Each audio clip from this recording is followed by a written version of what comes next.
In this video, I'm going to be showing you how to set up and utilize automations within the PrintLife software.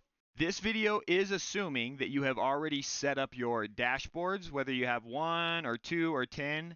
You need to have a basic understanding of how to set these up and how they work. If you haven't done that, go down here to Help and Support. Head over here to Dashboards and Automations and go to Dashboard Setup. And then this will show you, we have a video and a walkthrough of how to set that up. Once that's done, only when that's done should you worry about setting your automations. So to get to automations, you're going to come up here to the dashboard and head over here to automations. And it will open this dialog. Again, I want to reiterate, don't make this more complicated than it needs to be. These are very simple. By default, most of these automations are toggled off. But you can see I have the majority of them on. But here's one that's disabled for additional payments. If I wanted to set that up, I would just toggle it on. And then I can continue now, and then I can go on and start setting up the automation. Here is how these things work.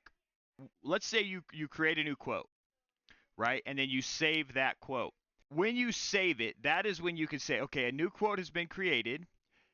And it tells you, triggers the moment you click the save button for the first time on a new project. So when you click save, you can now tell that quote where you want it to go. So in this case, what I have it doing is when I hit save on a brand new quote, it's going to move to this specific dashboard column or status. So you can come in here and you'll see here. Here are our this is the column. Like on the quotes, I don't have any statuses for that dashboard, but then here you can see I have the column and then I have the sub statuses. So what I'm saying is when I save it, I want it to go to drafting. Now, if you're a person that when you assemble a quote and you hit save, you automatically want to fire that off to your customer, you don't want intermediate steps, you might go ahead and move it to the sent column. But I'm not going to do that now, but you might go ahead and hit sent, and then you would want to trigger this email template, which would be quote ready for review. So if you were to click this, you can see then it assigns it as quote ready for review. So let's go ahead and switch this around. So let's say instead of that, it would be sent. So now, when I save my quote, it's going to automatically, the first time I save it, if you wanted to do this, it's going to send it to the customer, and it's going to trigger this email that I have set up.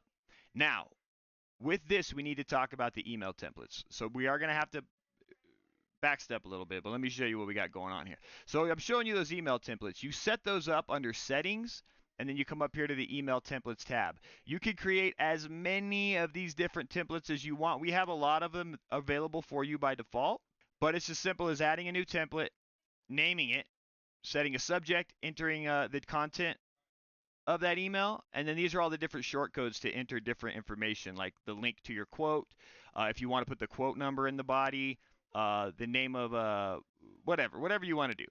And so once you set that email template up and saved it, then it will be available as an option here in the automations. That's pretty much it, man. The next thing you're going to want to do is go through and start understanding what automations are available to you. Side note, we are also taking, anytime you have an idea for an automation, or if you would like a certain thing to trigger another thing, you just let us know. We've set this thing up to where we can quickly build up automations, and we already have a lot of them here. But if you come up with another idea, you just let us know, and we'll get it done.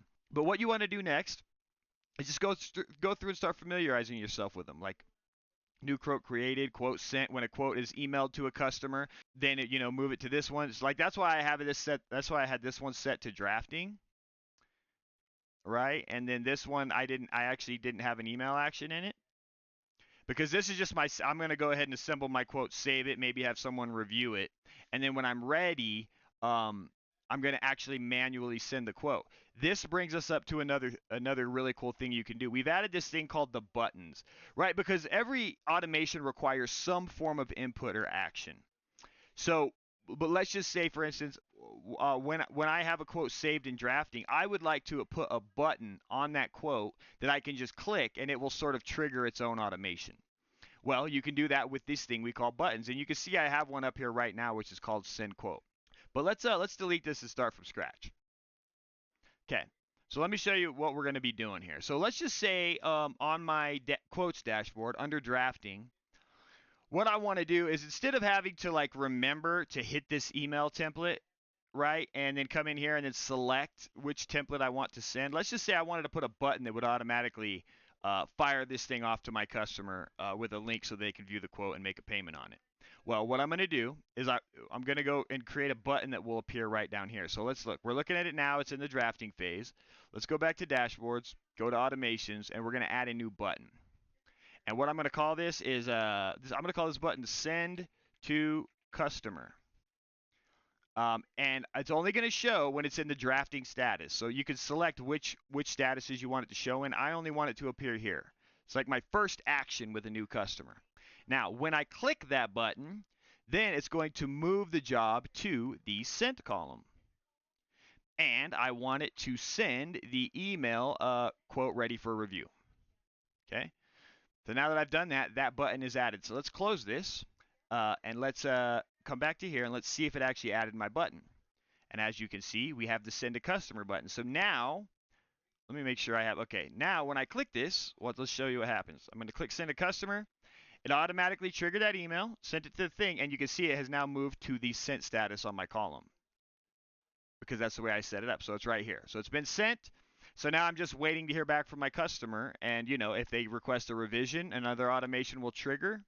Oh, I'm sorry, it's right here. So if they declined it, you can see that if I send it to the customer and they decline the quote or they decline a mockup approval, I have it to where it's going to, when that action is taken, it's going to bounce it to revision requested, and it will send an email that has quote declined feedback. That is all you got to do with automations.